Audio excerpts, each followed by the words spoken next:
here Good to see again. you. I know. A little Take look behind the curtain. The first time that we did it, and it was you were so good too. You were so on fire, and your stories were so great. And then all of a sudden, oh, sorry, dude, we had a tech issue. take two. Yep. Well, that's what happens sometimes, but it's okay. Yeah. So it's double the pleasure, double the fun. Yeah. Yeah. All That's, good. All good. well, Josh, it's great to have you here. I don't know if Thank it you. would it have killed you just to take out a razor, or is this is just Friday This before is the no, holidays, or I've just shaved free today. roll? The neck is clean, You shaved or it should today. be. I That's called did. shaving. Yeah. Uh, Yeah, you want to see the pictures of me when I didn't have it. oh, that's funny. I look like a baby. Oh, that's so Um, funny. No, you yeah. look good. That's actually in LA. It's just it's pretty common. It's just But yeah. believe it or not, if you look here, Yeah. this is 5 days. Wow. You'd have a full beard by now. And if you knew my father, you'd be like, "Oh my God, am I talking to Mike?" Everybody who Uh, sees me, I have my father's voice, my father's uh, mannerisms, um, and I look like him. So people who see uh, me, are like, "Holy cow!" Yeah. Anyway, uh. Well, that's good. reincarnated. He's obviously a very handsome guy, so Yeah. it all works out. I remember when I was growing up, there was this girl that I met, and I was kind of, he looked gangly and, gangly, red hair, freckle face guy. And she goes, gosh, she looks at me, she goes, when you grow up, you're going to be so handsome. And I go, why do you say that? She goes, because your dad is. And I went, what about now? What about now? So I did, yeah, Yeah. I didn't have it. I didn't have it. But Josh, I didn't even say who you are. Josh Mandell, business attorney, litigator with Ackerman. Great to have you here. Thank you. We've known you for several years now. Yeah. Only gotten to know you more in the past year or two, which was great because I knew what a great attorney you were, because that's all I ever hear from people is about how wonderful you are and great you are to work with and a real Thank you. pro, know your stuff, all that stuff. So, but then we started talking a little more personally, and that was nice because I went, oh wow, he's not just a great litigator, great attorney. He happens to be a pretty cool guy. So that's one of It's the like reasons I like having Yeah, it's like the back of the card kind of you. thing, Yep. right? It's so much more meaningful when you get to know somebody's personal story, Hmm. and more about them. Absolutely. So we're not going to do a therapy session here today, though. we're I we're pay, going to talk I about don't have to pay you. no, no, no. Well, maybe with a martini. That's the only kind of therapy you and I are doing together. But yeah, so it's great to have you here. Looking forward to hearing your real estate stories. I would like to hear a little Yeah, bit more about you and what what really makes you tick within your industry and what kind of sure, deals you like and that kind of thing. sure. So, as a business and real estate litigator, I describe myself as being a generalist, and Hmm. lately, you might appreciate this. So, I now have taken to describe myself as like the Swiss Army knife for Hmm. business and real estate litigation, I like and that. which is, there's many different tools, right? It's sharp, it's Hmm. got, you can do different things. And so I actually went out and I customized some Swiss Army knives, and it Nice. says it says better call Josh, That's so and then it's awesome. got my phone number on the other side, and Scott, this one has your name on it. So No. That's awesome. Okay, I can't wait to so get it. so that's coming to you next time I see you in person. Really, it's as a general civil litigator, I've worked on all kinds of matters over more Hmm. than 20 years as being a litigator. A lot of them have been real estate related. So, and within real estate, it's been different things. I've represented developers with commercial disputes. I've represented homeowners in disputes, and so I've got some good stories about some of the homeowner, the residential real estate disputes. So I've got Hmm. kind of a couple of those that I could share. Great, love it. So That sounds great because you know me, I never have any stories like that. well, so when you talk, so like real estate hell is kind of like you know, I think I'm kind of a good fit because you don't end up in litigation unless there's something that's gone Uh-huh. wrong, right? So somebody is going through some kind of hell that's ended Right. up in that has kind of resulted in there being litigation. And maybe it's both sides, but oftentimes, obviously at least one side has to be, have some kind of grievance and, a real Mm-hmm. headache. And that's where I come in. So, your show Real Estate Hell fits so nicely with what I do because there's always something, um you know Well, I'm so glad I could be here for you. thank you. I'll be your outlet. It was I'll interesting. Someone that you know, also another attorney, but employment law. Yeah. She was getting on and she goes, Scott, I don't know what to say. I really don't have any hell stories because you did my last 5 deals. And I was like, oh, well said, well Wow, said. there you go. Yeah, it made me feel good because, they don't always go well. And sometimes, no matter how hard you work at it and how good of a job you think you did, you can't make everyone happy. There's always glitches. And so, but then she came up with one that, oh my God, I went, you do have one because it was nasty, nasty, nasty. And that's the title. So you'll see that when it comes up. Yeah, well, I Mhm. look forward to that. Employment stuff can be really tough, Yep, absolutely. personalities and all of that, so for sure. So All tell right, me well, what you let's want to get know. started. Yeah, tell me. So, what do you have? What's your first story? Talk to us. Sure. So I'll tell you about a client. This actually is still ongoing, and it's been actually this house was sold in 2020. Mm-hmm. So the litigation hasn't been going that long, but this is a big one. My client is the seller of residential real estate. She was actually trustee for a family member and selling it. She Mm-hmm. didn't live in the house. Entered into an agreement in March of 2020. So right when the pandemic is kind of blowing up, Mm-hmm. and gets a buyer who is a developer and says, all cash, 10-day close. I know what I'm doing, no problem. I'll close. You can count on it. So Mm-hmm. You're already obviously, getting me nervous. right. So obviously, that is not the way it went. Mhm. Um, Yep. he didn't perform. He was getting a hard money loan. I discovered that really wasn't coming through. So he was kind of bobbing and weaving and not, Mm-hmm.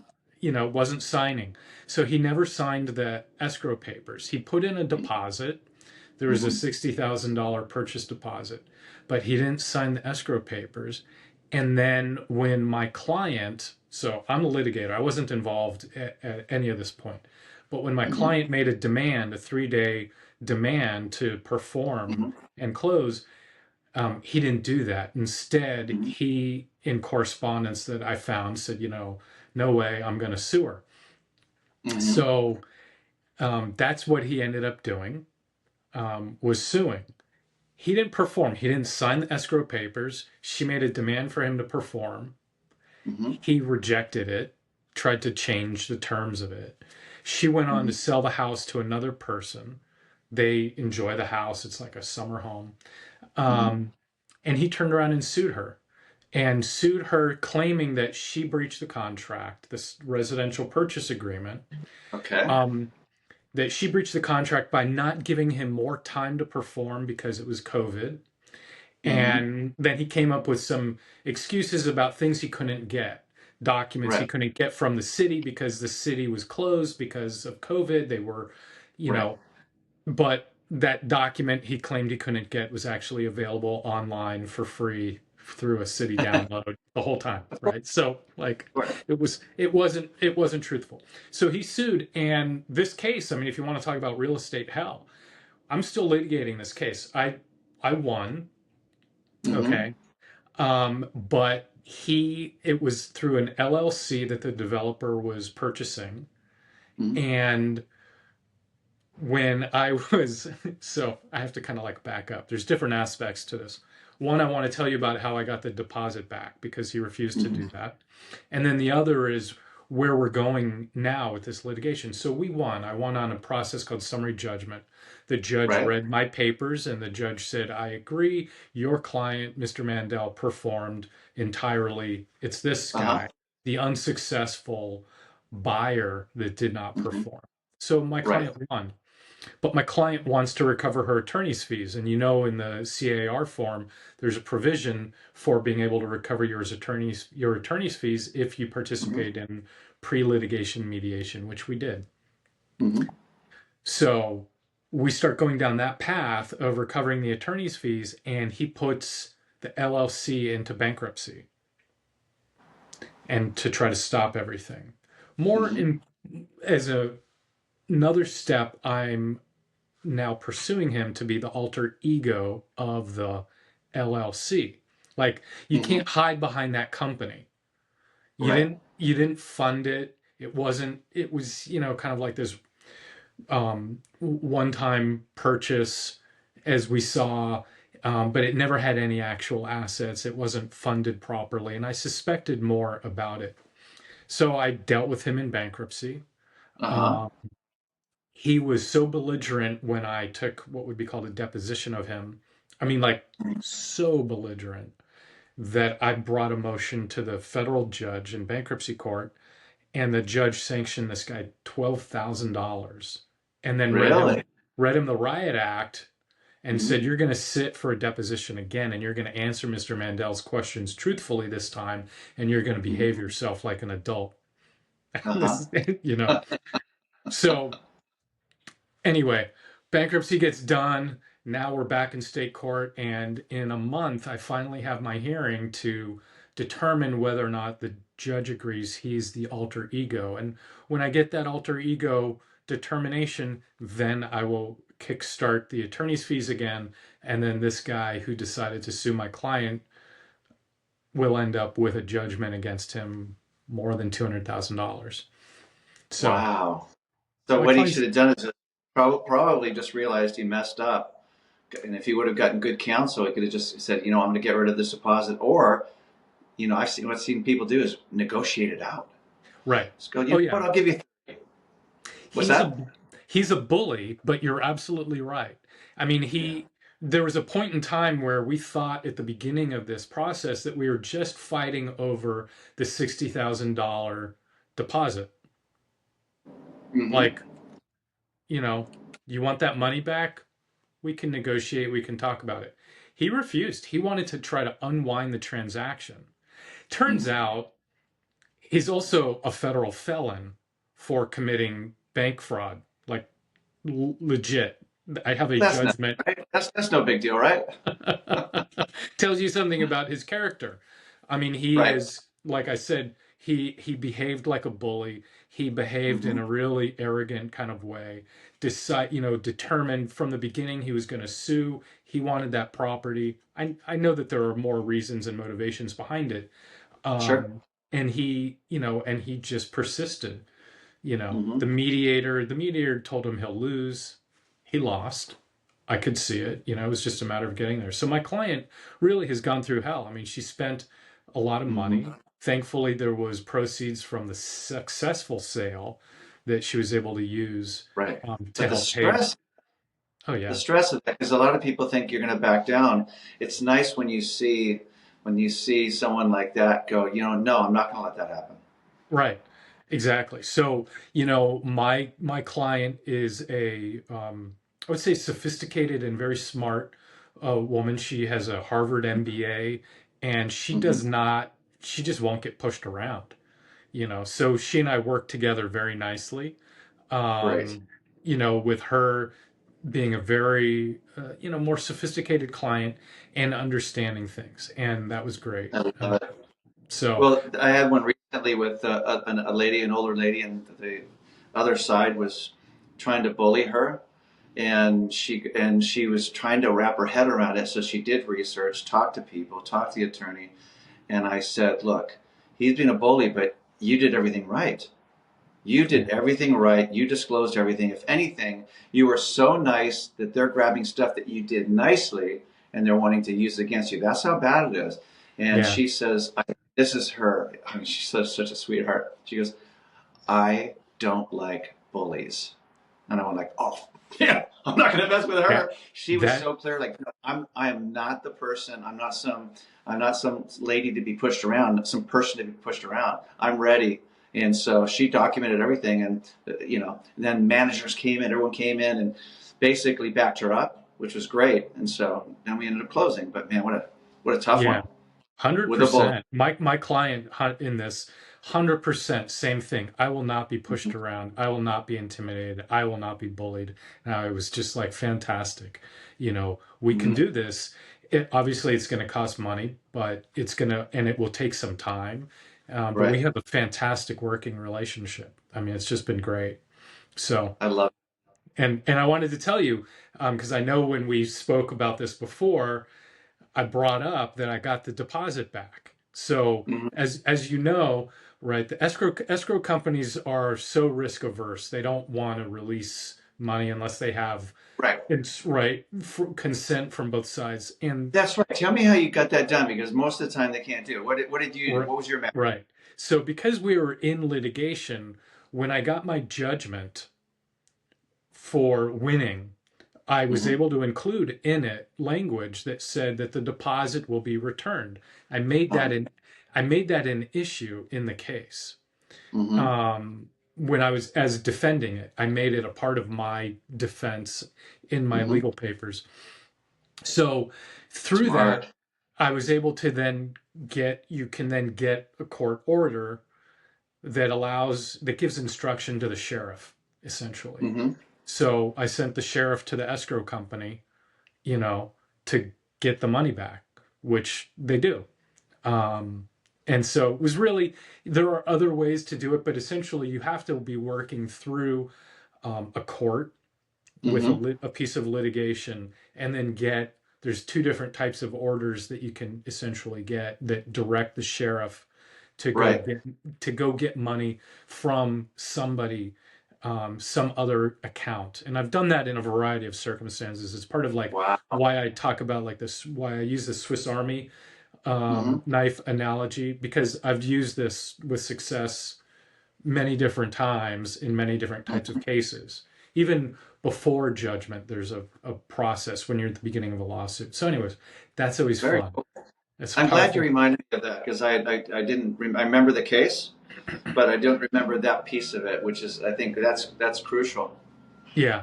Oh, yeah. That was great. I mean, that was no, go get me that money back. I'm like, okay, we can do Hmm. that. you Well, I know, have a situation right now which is interesting, where the other agent is actually a great agent. He's seasoned, he's smart. I've known him for years. I trust him. He brings in someone, and we took his offer over a bunch of other offers. He did everything right, still is. Turns out they want a few extra days, and there's the holidays, this. yeah, And I said, okay, look, I trust you. I believe we're going to close, but I can't go back to the estate with nothing. You got to tell me what you can do. And he immediately, which most people won't, he goes, why don't we release half the deposit non-refundable? I said, wow, that's where I was. Then turns out they want another week. And they said, well, can we do this? And I said, I want your assurance this is going to close. And he goes, Scott, 100%. And I do believe him. He's not a yeah, schmoozer. And then, you know what he said? I said, but look, you're not going to like what I have to say. And he goes like, what? What are you going to say to me? I said, the other half of the deposit is not going to be enough. And he goes, well, how much are you thinking? I said, another 30,000. I said, I want you guys to be at risk for like 80, 90,000. There's no way he's walking away then. I said, that way they get their money for the right, holiday. They give you, they're being nice to you and being friendly, but it's just saying, hey, we're 100% sure we're closing. And if you do walk away, at least we have that money. So they drew it up, and everyone agreed to it. wow. That's Yeah. good. That's a Yeah. good What else is story. that? You can play hardball, but I say, hold on, hold on. You don't have to play hardball out of the gate. Let's see what we can do to work this out. And 9 times out of 10, you can. Yeah, no, that's great. Yeah. I have a brand new matter percolating. The Uh lawsuit huh. hasn't been filed, but it's one of those where I'll be interested to see. We did a mediation Hmm. already, and my client was the residential seller again, and made all kinds of disclosures, Hmm. like really quite detailed about water intrusion issues. Hmm. And then the buyer buys the house, and we had that historic rain February Oh. of 2024, which was like four times the amount of rain. It was historic amounts. And Right. what happens when there's historic rains? things show up. So, Especially because the water, if there's less water, and then all of a sudden, as it gets up and up and up, it finds a new way in. yeah, right. Yeah. And so I'm expecting that the buyers are going to file a new lawsuit on this because we didn't resolve it. But my clients made all these disclosures, and what I've seen is the buyer through through counsel, like trying different theories. Hmm. Like we knew it, but we covered it up with fake construction, Hmm. remodel work, things like that. Like you painted over the problems, those kinds of things. Like, no, then they changed and they brought a new theory, and then they brought another theory. Reality is, my clients made all these disclosures. Buyers, I think the term is a pig in a poke, which is you really Hmm. don't know what you have until you get it. And what they Right. got was then historic rains. So, Right. you know, anyway, that'll be an interesting one to see. Um, Yeah. Well, my clients, because obviously disclosure is one of the biggest, probably one of the biggest things you have to deal with in your business and yeah. mine as well. So I think I told you this last time. When someone says, "Should I disclose?" before they finish their sentence, I say yes. Yeah. Yes. Right. Yes. Just disclose because you're gonna, and you know what we do too is we do pre-inspections and we do disclosures ahead of time. So you have home Oh, inspection, sewer line inspection, you have a termite inspection, and then you have all of our disclosures. Then you have my visual inspection, and then I put down the highlights in an email. So I said, so here's everything. wow. So you guys know not to ask for any of this. This is everything we know to the best of our knowledge. That way, when the buyer comes in, they're not surprised. Oh gosh, your panel is it's only a 100 amp panel. It's not sufficient. Wow. It keeps. I said yes. Yes. That's What else? What's the next question? Because we already disclosed that. What else do you want to talk about? They bring some up. No, stop, stop. Don't talk to me about termite. I gave you a termite report. Okay. wow. Well, the roof That's is old. great. It's like, yes, the roof is old. What's your next question? Are you wanting to move forward? And I said, you are coming across like this is a renegotiation, and we are not renegotiating. We will talk about items of consequence and see if we can work those out. But otherwise, we won't do that. And so it's interesting how that works. Yeah, that's a great approach. That really makes a lot of sense. I mean, my client didn't do all of those things, but they did make a ton of disclosures, and the buyers did have a roof inspector and Mm-hmm. and I don't know, the buyers had multiple days of inspections, multiple Mm-hmm. reports. Um, and some of the things that were identified, that they experienced were identified in some of those reports Right. as being, risks or, not Right. right. And so Mhm. they haven't filed a lawsuit yet, but I expect that they probably will. Um, Yeah. which is Well, as long as nothing was intentionally hidden, everything was disclosed to the best of their knowledge. That's what I always tell my client. right. They said, "Are we 100% protected?" And I'm like, "F no, of course you're not." But Right. you're much more. There was a case too where some with water intrusion, and the guy was a contractor that he sold the property, and he disclosed there was a water leak down below. This is what we did. Here it is, and there's been no leak since, and there wasn't. So when a year later, big rain, they call us and they said, "Hey, what are we going to do about this?" I said, "What do you mean? What are we going to do about it?" He disclosed everything he knew to the best of his knowledge. There's Yeah. nothing hidden. Well, we think he did. I said, "Okay, look, I can't help how you think, but I'm telling you right now that as far as I know, and I believe it to be true, he disclosed everything, da da da da, and never heard from him again." Yeah, I mean, that is the situation here. Yeah. But they've started taking the house apart and they're finding things, like under the roofing material. Well, like, yeah, I mean, how could that be disclosed unless like under the circumstances, it's like, so now you're opening things up and you're finding it. Right. Okay, well, we didn't know about that. Exactly. Right. Well, it sounds like you've got a really good case.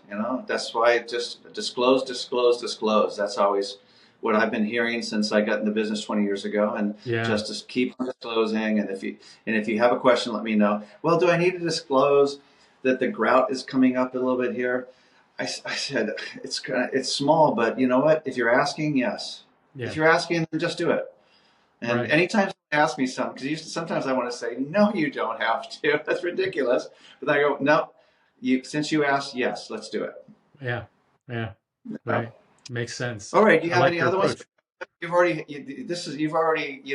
hit the jackpot with the first couple of stories. What else you got?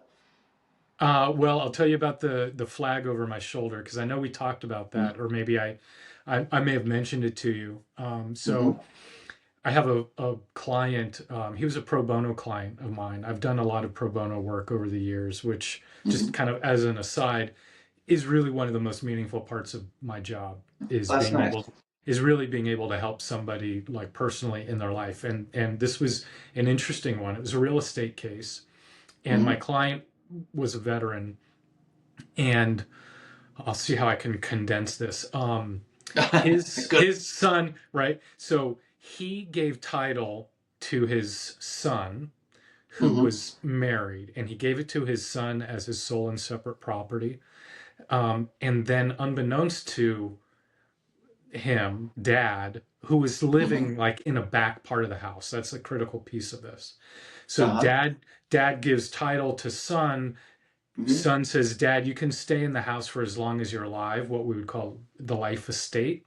Right. Um, and so son is married and starts refinancing the house and stripping the equity essentially, and changes the manner in which title is held and adds his wife to title. Son Mm-hmm. dies of a heart attack very I hate early, this story. Josh, I hate this story. But go and on. dies of a heart attack young. Oh. Uh-huh. And the daughter-in-law, who was estranged, says Mm-hmm. to my client, I own this house, which she legally held title Mm-hmm. to the house by virtue of, right, the refinancings and the retitling of it. She said, I own this house and get out, and initiated an unlawful detainer action against him. So I was able to get him as a client through an organization and filed a lawsuit back against her to Right. quiet title as to his life estate, Mm-hmm. and forced her to sell the house, which is what happened. So she sold the house, and he got $100,000 out of the sale. And he was in his 80s at the time. And he Mm-hmm. was able to use that money to find a new place to live, and then to give Mm-hmm. more money to his family members. And then when he knew he was dying, he asked that I attend his funeral and that I be presented with a flag. And when I showed up at his funeral, Oh. there was a seat at the front for me. And I had Wow. no idea. And it was just, so it really is so touching. I mean, like I Great. received holiday cards and Father's Day cards from this man, for Mm-hmm. quite a few years. And it's just like, that is rewarding. And when I got that, I was like, that's going to go on the wall. That's a, I like, love it. the best kind of like reward I could get. Well, that's my favorite story so far because I'm Thank a you. softie. I I'm love getting that. kind of teary. Stop it, man. But question for you. So she strips out the money. She knows the intention of the life estate, Yeah. but then she goes against it and strips out money. Is there a way to go after that money from No, her? I didn't go after that. Because they this is, boy, they were doing those refinancings kind of like, I don't know, in 2006, Oh, ouch. in Okay. that time frame. Um, and what I could go after was the house, essentially, the value of his leveraging the value of his life estate to essentially Hmm. force the sale of the house, which I was able Right. to do. And the life estate issue, I've actually had two or three other pro bono clients with similar issues, like very much. Hmm. Um, the life estate issue is one where it's not normally, or it's not often written down. This Hmm. was, and really, to be enforceable, it has to be documented. but there are ways where you can document like partial documentation of it. So in essence, some of the other documents around like the transfer of title and other kinds of things come together Record to it. be able Mhm. to create a writing Mhm. that would respect the existence of that life estate. So Wow. Well, thank goodness these people had you. That's amazing. thanks. Um, so I do have another question. Do Yep, you have a charity or a cause that's close to your heart that you want to share? I do absolutely. So Mhm. I run the Rotary Club of Los Angeles academic scholarship program. And our Mhm. club has given out more than $2 million in academic scholarships to high need, high performing students. Each year, we're giving out $200,000 to students. We're giving each Mhm. student $10,000. Um, and I run this program. And so it is funded through a foundation, the Rotary Mhm. Club of Los Angeles Foundation, and monies that get into the foundation's budget get used to Mhm. fund these scholarships. And so these are That's great. amazing students. Like truly, they are many are the first in in their family to go to college. Mhm. Many have parents who don't speak English, and they Mhm. also end up at all of the Ivy League schools, Oh, wow. at Stanford, at Berkeley, Mhm. at UCLA, just top universities around the country from Los Mhm. Angeles. So that would be my request is any monies would be contributed to the Rotary Club of Los Angeles Foundation. I love it. I love it.